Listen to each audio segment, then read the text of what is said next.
Assalamu alaikum dostlar. Biz bugün interview programması da koyuyoruz. Bugün bölümden kıskaça mындай interview alıp жатам. Bölüm Ekaterinburg шаарында официант болуп эмгектенет.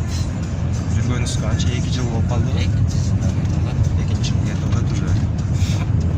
Жаран ошол мен сурай турган нерсем ушул официант жумушу кандай, эмне менен өзгөчөлүгү бар, Кыргызстандан эмне менен айырмаланат жана кантип официант болуп кирип калдыңыз, ошол жөнүндө кичине кененирээк айтып берсеңер. Мен былтыр жайында келип жумуш издеп, анан сразу эле официант жакка киргем. Биринчи ресторандарга барып көрдүм, анкета толтуруп таштап көрдүм кандай болот экен. Өзүм деле опыт жок эле келгем. Кудайдын буйругу экен. Официант болуп калышы Жакшы бардыгы. Мына 2 жыл иштеп атам, буюрса, Кудайга шүгүр. Ошонун артынан жашап жүрөбүз. Ушунун артынан машина айдап жүрөм дегендей. Жакшы, Кудайга шүгүр. Иштесе болот. Баягы Кыргызстан менен эми айырмасы баягы. Биякта постоянный киши үзүлбөйт, киши келет. Анан баягы биякта менталитет бөлөк. Чай, чаевый деген нерсеси бар экен, ошого таштап обслуживание. Бизде Кыргызстанда тыштаса чыштайт эми жанагындай платной эмелерди, бирок биякта уже принято экен да. Мындай кайсы жерде отурба, арзан кафе, кымбат кафе баары бир мындай салт катары калып калса керек э, бияктын адамдарына каршы баары бир чай чыштап кетиш керек, тигбу деп ушундай экен го эмелери, понятиясы. Буюрса жакшы, эми ошентип эле эмгектенебиз. Чаевый менен жашап келебиз ушунга чейин. Андан тышкары зарплатабыз бар, Кудайга шүгүр дегендей. Ошол. Мисалы мындай жөнөкөй күндөрү, обычный күндөрчү, берки будний күндөрү канча чейин чай чыштап кетишет мисалы? Канча? Эми ар кандай болуп калат. Смотря будний күндөрү дагы келип жакшы отургандар бар, чисто обед кылып кеткендер бар, келип ужин кылып кеткендер бар, келип майрамдап кеткендер бар. Ар кандай. Эми ар бир адамдын өзүнүн кандай дейм, көз карашы болот. Бардыгы эле таштай бербейт. Кээ бири 500 сомго отурса да таштап коет, кээ бири 10 миңге отурса дагы компания алып таштабай кеткендер бар. Ар кандай. Эми жакшы күндөр болсо 3000ге чейин табышым. 3000 рубльга чейин чай, жөн эле чайды эле санаганда бул зарплатаны айтпаганда. Зарплатаны айт, бул уже сенин эң жакшы күндөрүңдүн бири да. Болот да мындай күндө, бирок редко да. Эми кандай десем, 1000 сом ушундай таап кетесиң да, эми болбой калды, жөн эле 800, вообще жөн эле иштебей эле жүрдүм дегенде, ошондой чей таап кетесиң. Бул жакшы экен эгерде 800. Кыргызстанда иштеп 800 табат күнүнө, жанагы пойлага иштеп жана биржага чыгышат го, билесиз да. Алар ошолор күнүнө 500дөн 600дөн иштейт. Мисалы 8 саат иштеп туруп кайра кетишет да. Ошолор ошондой акча табат да, мисалы андан да аз. А бул жакта жөн эле болбой калды дегенде чай ошо 800га барып такалат экен. Эми биякта кандай десем, паузага кое турчу. Ошолор өзбектердики, кыргыздар ошо сыяктуу эле. Бардыгы даамдуу, бардыгы сонун, порциялары чоң-чоң. Келсеңер өкүнбөйсүңөр дегендей, келип көргүлө. Кыргыздар өзүбүз деле көп келет. Таанымал. Майда Бусурманкул Абдубайит уулу келди дедиңиз. Ошол да келип тамактанып кетти. Жакшы, мындай Кыргызстан эмелери. Жылдыздары мындай Екатеринбургка келип калса ошолор келет. Крутой кыргыздар келет. Жакшы көбүс. Бар кыргыздар. Эме пауза коюп тарттымбы, тартпаганын билбейм. Немесине жана зарплатаны кайра сурап коеюнчу. Зарплата чисто выручка канча процент дедиңиз? Выручкадан 4% да биздики. Күнүнө ошондо примерно канча тапшырасыңар выручка общий санаганда? Общий кече санаганда бул баягы 30 миңге өзү ар бир официант өзүнүн иштегенине жараша болот. Например, ар бирибиздин столдорубуз болот, өзүбүзгө, например, ар кандай залдар болот. Очередь менен алмашып иштесең, бир күнү биринчи залда иштесең, экинчи күнү башка залда, үчүнчү күнү дагы бир башка залда. Эң аз жана эң көп тапшырган канча, анан кийин мындай средний примерно официанттар күнүмдүк ишинде канча тапшырышат? Эми кандай десем, средний 30-40га чейин тапшырасың. Орто, Орто көп 100га чейин тапшыргандар болот. Ал эми будний күндөр ал редко болот. Эми 60-70 күн вообще эле запар болуп кетсе керек, Запара болгондо ошондой эле тапшырабыз.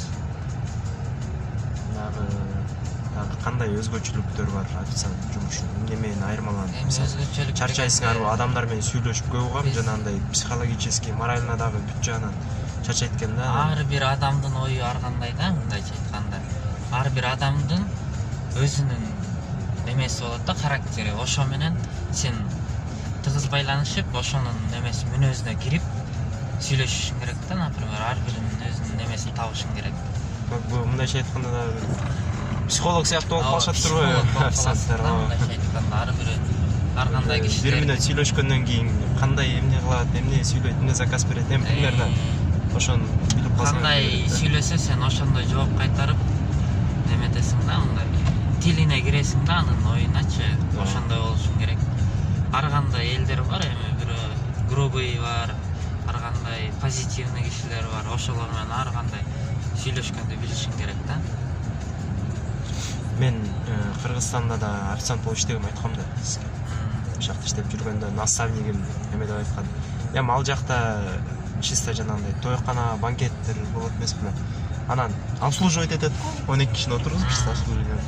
Анан кийин шалдан деген, эмне десем, либо коноктор сени өзүңө баш ийдирип алат, либо коноктор сени өзүңө коноктор сага баш ийет депчи. Эмне кылыш керек десем, ал үчүн сен мындай коноктор менен өтө грубый бол, анан кийин эметсең мындай лишний эч нерсе сурабайт, лишний эч нерсе кылбайт. Отурат, жейт, кетет. Болду деген да. Анан кийин ошол принципти бул жакта карманса болобу, же кандай болот? Мисалычы, конокту өзүңө баш ийдирипчи, мисалы, мындай катуу жооп берип, же мындай жооп бергенге биздин менталитет бөлөкчө, бул жакта адамдар бөлөкчө карайт. Жооп берсең болот, конечно, бирок бизде азыр баягы рейтинг түшүп калбаш үчүн андай грубый немелерди жасабайсың да, например. Рейтинг болуп турабы? Бул биздики фламп деген нерсе бар, отзыв. Отзывга бир эле киши туура эмес жазса, уже минуска кетет да, кадимкидей эле. Ошон үчүн биз ар бир кишини алдап, баягы көңүлүн ачканга аракет кылабыз да. Кандай жаман киши болбосун, көңүлүн ачканга аракет кылабыз. Ошол мындай тигиндей баягы ака-өкө болуп эле, билинбейт да, кыргыздардын өзүбүздүн кишилер. Орустар уже башка менталитет бөлөк, башкача да. Так да, булар честный, например, тамак 10 мүнөттө даяр болот дедим го, 10 мүнөттө болуш керек мун үчүнчү. Ташы өзүнүн убагында алып келишиң керек. Ар кандай түрлөрү бар гостчилердин, например, общий компания келсе, бир эле киши баардыгына заказ берип койгон кишилер бар. 10 киши келип, ар бири өзүнө заказ кылгандар бар. Ар бири өзүнүн төлөйм деп, баягы жеген нерселерин кайра өзүнчө төлөгөндөр бар. Бул жакта андай нерсе Кыргызстанга караганда мындай өтө эле мисалы популярный окшойт, мисалы кыз менен жигит кафеге барса, экөө тең мындай өзүнүн жеген тамактарына төлөйт, жана бул эч кандай бир уят эмес да, бул жакта. Уят эмес, алар уялбай эле сурайт, булар. Эч кандай уяты жок.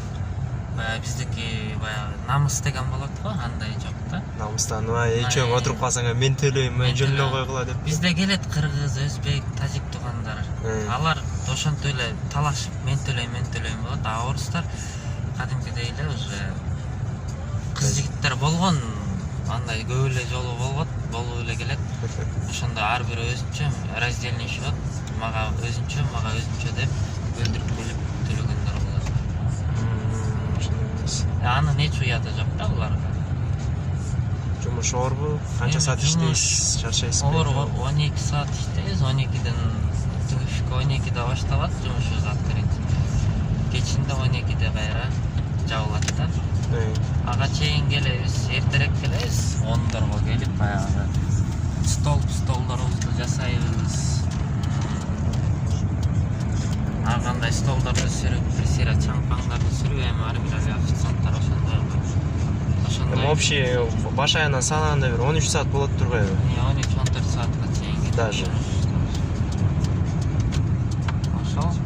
Зарплата менен эмени кошкондочу, мисалы, зарплата менен чайды кошкондо күнүнө орто есеп менен жөнүндө мындай канча?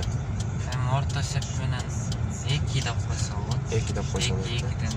Бул өтө кыйналбай, өтө чарчабай мындай орто иштеген. Тамак ашы мындай өзүбүздүн цеховый тамактар болот. Бекер. Ошонусу жакшы экен өзүңүздөргө. Эртең менен барып ачылардын алдында бир берет. Кайра обед, кечке мал 4-5терде бир берет. Эмне тамак? Эми ар кандай тамактарды берет. Каша, ар кандай. Тыңлама өзүнүн тамактардан. Эми чисто мындай да мен сурайын. Тиги кухнядагы жанагындай конокторго бериле турган тамактарды жейсиңерби? Ачык эле. Жейбиз алар. Андай болбойбу? Болбойт да, эми алар. Андай уже штрафка кирет. Ал гостилер колдонулган нерселер менен биз баягы колдонбойбуз да. Өзүбүздүн нерселер бар. Ичине киргенде, например, өзүбүздүн ар биринин өзүнүн тамак аш жеген приборлору, өзүнүн кружкалары дегендей ошондой болуп турат.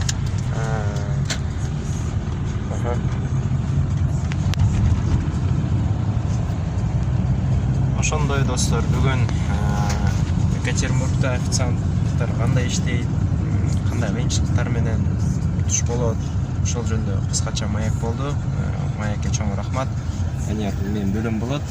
Биз бөлө болобуз. Ошон үчүн мындайча бөлөкчө бир стандарт, бөлөкчө бир тармактагы, форматтагы видео тартуу болду. Ошон үчүн кызыктуу видеолорду көргүңөр келсе, менин баракчама жазылып, жана комментарий жазып койсоңор болот. Пока. Коңгуроо басып. Коңгуроо басып.